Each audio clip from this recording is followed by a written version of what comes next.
Last வீடியோவில் economies of scale பார்த்துருந்தாலையும் அதோட types வந்து இன்டர்னல் அண்ட் எக்ஸ்டர்னல் எக்கானமிஸ். இப்போ பார்க்க போகிறது internal economies of scale. The term internal economies அப்படின்னா ஒரு ஃபார்முக்குள்ளே இல்லாட்டி ஒரு இண்டஸ்ட்ரிக்குள்ளேயே கிடைக்கிற அட்வான்டேஜ் தான் இன்டர்னல் எக்கானமிஸ் ஆஃப் ஸ்கேல். இங்கே என்ன செய்யணும்னா காஸ்ட் ஆஃப் ப்ரொடக்ஷன் வந்து ரெடியூஸ் ஆகும் when we produce a commodity. Example, firm enjoying advantage and application of more modern machinery, generation of internal capital and improvement of management skill இதெல்லாம் இருந்துச்சுன்னா அந்த ஃபார்முக்கு advantage தானே. அதனால தான் அது இன்டர்னல் எக்கானமிஸ் ஆஃப் ஸ்கேல்னு சொல்கிறாங்க. They are sure to reduce the cost of production. நல்ல மேனேஜ்மெண்ட் இருந்துச்சு, கேபிட்டல் உள்ளே கிடச்சுன்னா ஈஸி தான். There are various types of internal economies of scale.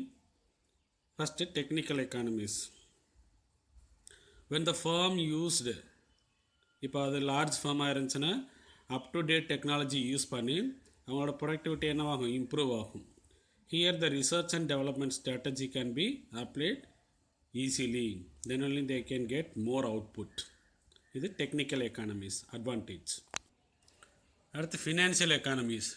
அந்த லார்ஜ் ஃபார்ம்ஸ்லாம் என்ன பண்ணலாம், யார்கிட்ட கடன் கேட்டாலும் உடனே கடன் கொடுத்துருவாங்க. They can float shares in the market easily, they can get more money compare with small firms. அடுத்து மேனேஜர் எக்கானமிஸ். ஆல்ரெடி பார்த்துருந்தாலே மேனேஜர் வந்து நல்ல திறமையானவராக இருக்கணும், எஃபிஷியண்ட்டாக இருக்கணும்னு சொல்லிட்டு. Large scale production facilitate specialisation and delegation of management. அப்புறம் லேபர் எக்கானமிஸ் பார்த்தேன்னா large scale production implies greater and minute division of labor. division of laborனா இப்போ ஒரு ஷர்ட் ப்ரொடியூஸ் பண்ணுறாங்கன்னா ஒவ்வொரு பார்ட்டும் ஒவ்வொரு லேபர் ப்ரொடியூஸ் பண்ண மாதிரி டிவைட் பண்ணி கொடுத்துருவாங்க. அதான் டிவிஷன் ஆஃப் லேபர். அப்படின்ற போது அங்கே என்ன செய்யலாம், எல்லா லேபரும் ஒவ்வொரு பார்ட்டில் ஸ்பெஷலைஸ்டு ஆகிடுவாங்க.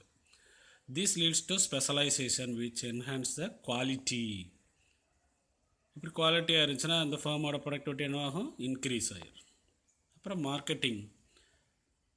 லார்ஜ் ஸ்கேல் இண்டஸ்ட்ரீஸ் என்ன பண்ணுவாங்கன்னா பல்காக பர்ச்சேஸ் பண்ணுவாங்க. ரா மெட்டீரியலாக இருந்தாலும் சரி, அப்படி நம்ம பல்காக பர்ச்சேஸ் பண்ணும்போது அது என்ன காஸ்ட்டில் இருக்கும், சீப்பாக இருக்கும்.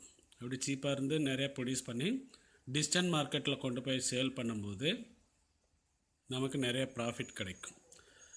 தே enjoy a huge bargaining power. பார்கெனிங்னா பேரம் பேசுகிறது.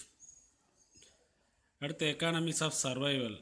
ஒரு இண்டஸ்ட்ரீஸ் ஒரு ஃபார்ம் வந்து ஒரே ப்ராடக்ட் மட்டும் ப்ரொடியூஸ் பண்ணாமல் வெரைட்டிஸான குட்ஸ் ப்ரொடியூஸ் பண்ணும்போது இப்போ ஒரு ப்ராடக்டில் இருக்கிற லாஸு அந்த இண்டஸ்ட்ரி என்ன செஞ்சிடாது, கொலாப்ஸ் பண்ணிடாது. அடுத்த இந்த வேறு ப்ராடக்ட் ப்ரொடியூஸ் பண்ணுறாங்களே அதுலேருந்து கிடைக்கிற ப்ராஃபிட்டை வச்சு அவங்க மேனேஜ் பண்ணிக்கிறாங்க.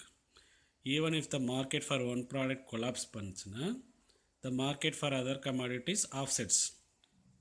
அப்போ அந்த ஃபார்ம் அந்த இண்டஸ்ட்ரீஸ் வந்து தொடர்ந்து ரன் பண்ணிக்கலாம். இது எக்கானமிஸ் ஆஃப் சர்வைவல். இது வந்து இன்டர்னல் எக்கானமிஸ். அடுத்து பார்க்குறது எக்ஸ்டர்னல் எக்கானமிஸ். இண்டஸ்ட்ரீஸ்க்கு ஃபார்முக்கு அவுட் சைட்லேருந்து கிடைக்கிற அட்வான்டேஜ். என்னென்ன அட்வான்டேஜ்னு பார்த்தீங்கன்னா இன் கேஸ் ஆஃப் இண்டஸ்ட்ரீஸ்க்கும் இதேமாதிரி அட்வான்டேஜ் கிடைக்கும். These are the advantage enjoyed by all firms in the industry due to what, structural growth.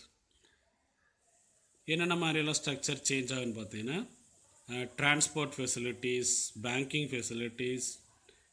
நேற்று லாஸ்ட் வீடியோவில் சொல்லியிருந்தோம் இல்லையா, இப்போ வில்லேஜில் போய் இண்டஸ்ட்ரி ஸ்டார்ட் பண்ணோன்னா டவுனாக மாறும், டவுனில் ஸ்டார்ட் பண்ணால் சிட்டியாக மாறும். ஏன்னா நிறைய பேர் ஒர்க்குக்கு வருவாங்க, அந்த சரௌண்டிங்ஸ் எல்லாம் பில்டிங்ஸ் ஆகும், நிறைய டெவலப்மெண்ட் ஆகும். அதான் டெவலப்மெண்ட் ஆஃப் டவுன்ஷிப்ஸ். இதெல்லாம் என்னது, எக்ஸ்டர்னல் எக்கானமிஸ். ஒரு இண்டஸ்ட்ரியோ ஒரு ஃபேர்முக்கு அவுட் சைடில் கிடைக்கிறது. அப்புறம் development of information and communication. நிறைய டெவலப் ஆகும் இல்லையா ஒரு இண்டஸ்ட்ரி சுற்றி, அதுதான். These are the external economies. அடுத்து நம்ம பார்க்க போகிறது டிஸ்எக்கானமிஸ். அப்படின்னா disadvantage. The diseconomies of scale are disadvantage to a firm or industry and organisation. அதில் அட்வான்டேஜில் பார்த்தீங்கன்னா காஸ்ட் ஆஃப் ப்ரொடக்ஷன் ரெடியூஸ் ஆகும். இங்கே என்ன நடக்குது, cost of production increase of producing commodity or services. Further, it delays the speed of the supply of product in the market. இதுலேயுமே ரெண்டு types இருக்குது. என்னென்னா internal diseconomies of scale, external diseconomies of scale. Internal diseconomies என்ன நடக்கும், அந்த இண்டஸ்ட்ரீஸ்குள்ளேயே இல்லை அந்த ஃபார்முக்குள்ளேயே disadvantage கிடைக்கிறது. ஒரு பர்டிகுலர் பாயிண்ட்டுக்கு அப்புறம் ப்ரொடக்ஷன் என்ன செய்ய முடியாது, we cannot increase, அங்கே எஃபிஷியன்சி வந்து ரெடியூஸ் ஆயிரும், கம் டவுன்.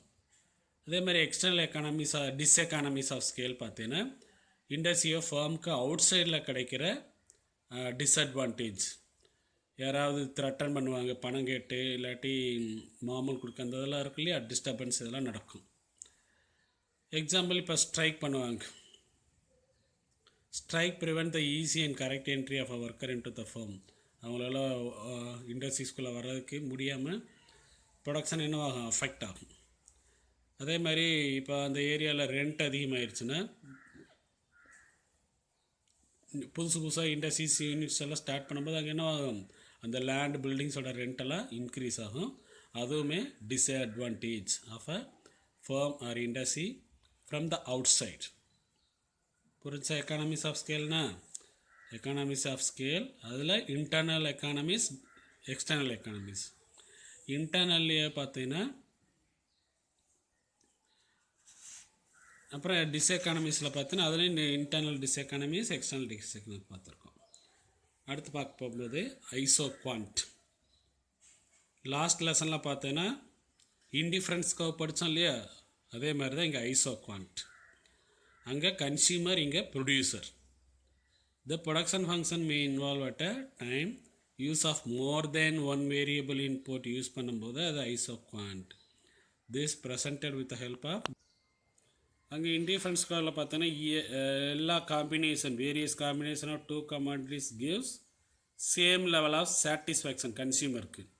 அதே மாதிரி தான் இங்கேயுமே இந்த ஐசோன்றது குவான்ட், ஈக்குவல். அதே மாதிரி இந்த குவான்ட்ன்றது குவான்டிட்டி, அப்போ ஈக்குவல் குவான்டிட்டி. க்ரீக் வேர்டு பழைய பார்த்தோன்னா ஐசோ குவான்ட்ன்றது ஈக்குவல் குவான்டிட்டி. லேபர் கேபிட்டல் ரெண்டு ஃபேக்டரை யூஸ் பண்ணி அந்த ப்ரொடியூசர் வந்து same level of output receive பண்ணுறாங்க. Per in economics isoquant is a curve drawn by joining the combination. எது ரெண்டை ஜாயின் பண்ணுறோம், labour and capital. Changing the quantities of two or more input which give what, same level of output. அதில் என்ன பார்த்துருந்தோம், same level of satisfaction பார்த்துருந்தோம். So அங்கேயே சொல்லியிருக்காங்க பாரு, isoquants are similar to indifference curve. நான் சொல்லியிருந்தேன் இல்லையா, அதுதான். அப்புறம் isoquant curve can be define as a locus of points. அங்கே லோக்கஸ் ஆஃப் இன்டிஃபரன்ஸ் கர்வ்னு சொல்லியிருந்தோம். Of combination of two inputs, that is capital and labor yielding same level of output. The other names of isoquant என்ன, equal product curve, product indifference curve. Indifference na no difference. இதுக்கு definitions இருக்கு.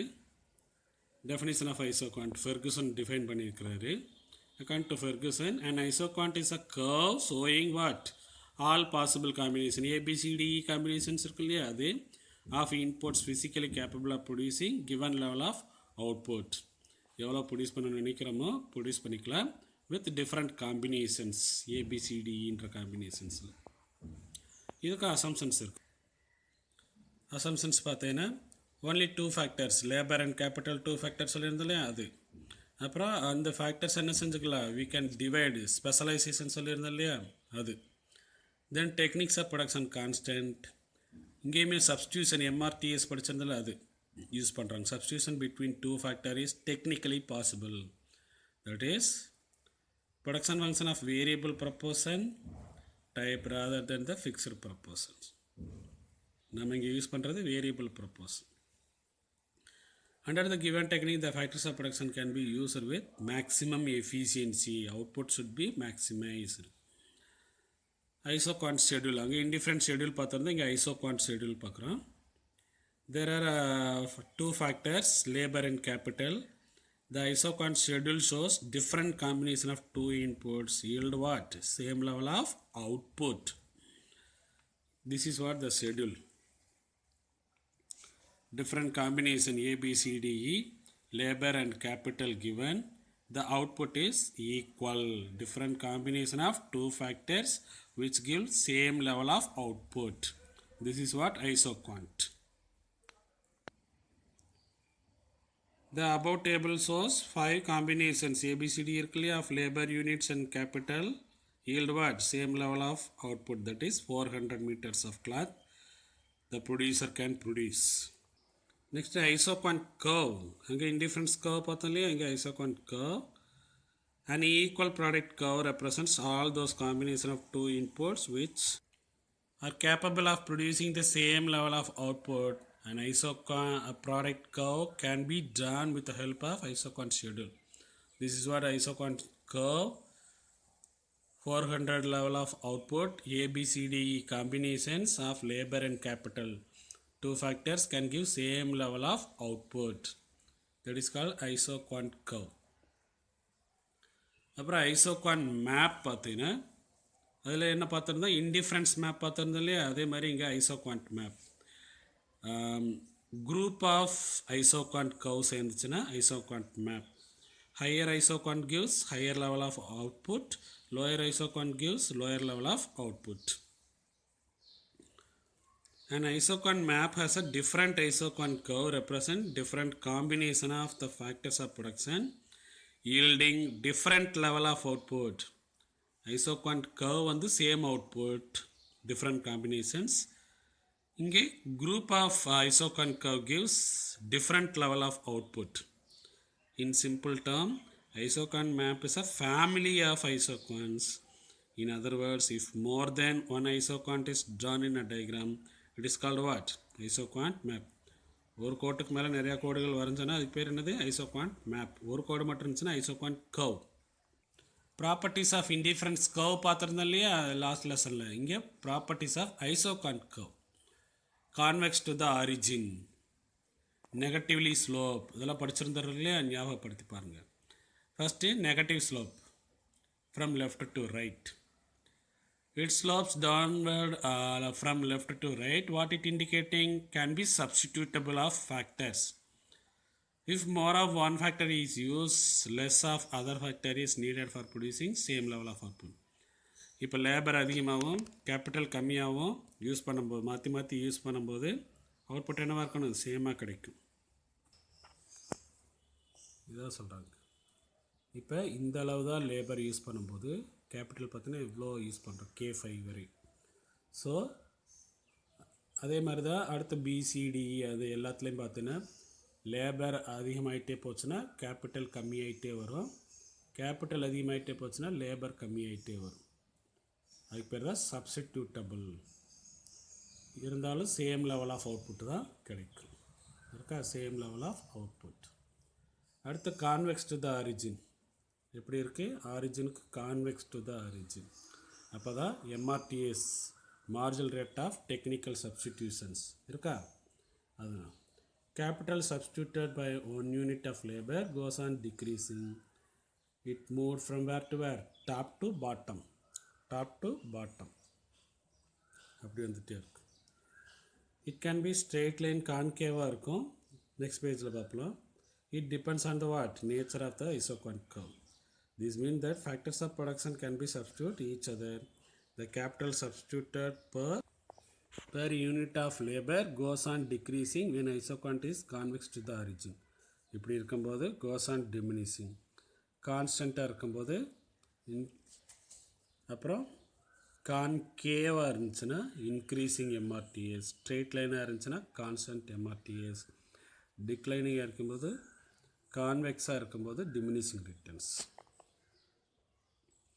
அடுத்த property பார்த்தீங்கன்னா நான் intersection of isoquant curves. ஒன்று செஞ்சக்கூடாது, intersect ஆகக்கூடாது. இப்போ AC வந்து ஹையர் ஐசோக்வான்ட், ABன்றது lower isoquant. A equal to B, A equal to C, C equal to Bயாக இருக்கும். But C is greater than B அப்படி இருக்கக்கூடாது இல்லையா? ஈக்குவல்ட்டாக தானே இருக்கணும். அப்போ விச் இஸ் இல்லாஜிக்கல். அதனால் ரெண்டு என்ன செய்யக்கூடாது? இன்டர்செக்ட் ஆகக்கூடாது. அடுத்து upper isoquant curve represents higher level of output, lower isoquant represents lower level of out இருக்கா? Upper isoquant, lower isoquant represents. The arrow in the figure shown that increase in output with right and upward shift of an isoquant curve. அடுத்த fifth property, isoquant curve does not touch either axis, x axis or y axis. எதையும் touch பண்ணக்கூடாது. அப்படி touch பண்ணிச்சுன்னா ஏதாவது ஒரு factor மட்டும் தான் use பண்ணுற மாதிரி ஆயிரும். நாம் இங்கே என்ன செய்யணும்? லா படி 2 ஃபேக்டர்ஸ் யூஸ் பண்ணி same level of output receive பண்ணணும். இதுதான், இந்த மாதிரி இருக்கக்கூடாது, கான்வெக்ஸாக மட்டும்தான் இருக்கணும். எந்த ஆக்சிஸ் என்ன செய்யக்கூடாது, டச் பண்ணக்கூடாது. அப்படி டச் பண்ணிச்சுன்னா இது ஐசோகான் 2 பார்த்தீங்கன்னா லேபர் மட்டும் யூஸ் பண்ணுற மாதிரி ஆயிரும். ஐசோகான் 1 வந்து கேபிட்டல் மட்டும் யூஸ் பண்ணுற மாதிரி ஆயிரும். இது ராங். அடுத்து ஐசோ காஸ்ட் லைன். அந்த லாஸ்ட் லெசனில் பார்த்தீங்கன்னா பட்ஜெட் லைன் பார்த்துருந்தோம், ப்ரைஸ் லைன் பார்த்துருந்தோம். இங்கே ஐசோ காஸ்ட் லைன். இது என்னென்னா ப்ரொடியூசரோட பிஹேவியரை பொறுத்து கொடுத்துருக்கிற அவுட்புட் இதுக்குள்ளே அவன் காம்பினேஷனை எப்படி வேணாலும் என்ன செஞ்சுக்குள்ள அட்ஜஸ்ட் பண்ணிக்கலாம். கொடுத்துருக்கிற பட்ஜெட்டுக்குள்ளே அவன் same level of output produce பண்ணணும். அதுதான் ஐசோ காஸ்ட் கொடுத்தாச்சு. The isocost line is an important component of analyzing producer behavior. What it illustrates, the possible combination of two factors can be used given cost for a given producer budget. அவனுக்கு கொடுத்துருக்கிற பட்ஜெட்டில் he has to combine two factors and produce maximum output. Then this line represent different combination of inputs A, B, C, D is clear, and which will give same level of output. Here the output can be produced with same cost, different output input which shows different same cost. Then the isocost line gives information on factor, price and financial resource. The other name for isocost line பார்த்தீங்கன்னா ISO income line, ISO price line, ISO expenditure line, total outlay curve. ஏன்னா இது எல்லாமே என்ன காட்டுறது, cost. இதுதான் அந்த ஐசோகாஸ்ட் schedule. Different combinations of A, B, C, D, E and two factors labor capital. The expenditure is same. இது given budget. இந்த காஸ்ட்டில் அவன் எந்த காம்பினேஷன் வேணாலும் யூஸ் பண்ணி லேபர் கேபிட்டலை கம்பைன் பண்ணி he has to maximize his output. Explanation கொடுத்துருக்காங்க பாரு. The producer has total budget எவ்வளோ 120. Producing certain level of output he has to spend labor and capital. Price of capital பார்த்தீங்கன்னா 30, labor பார்த்தீங்கன்னா 10. He has to produce, the cost is 120. The table என்ன பார்த்தோன்னா there are 5 combination ABCD பார்த்துருந்தோம் இல்லையா.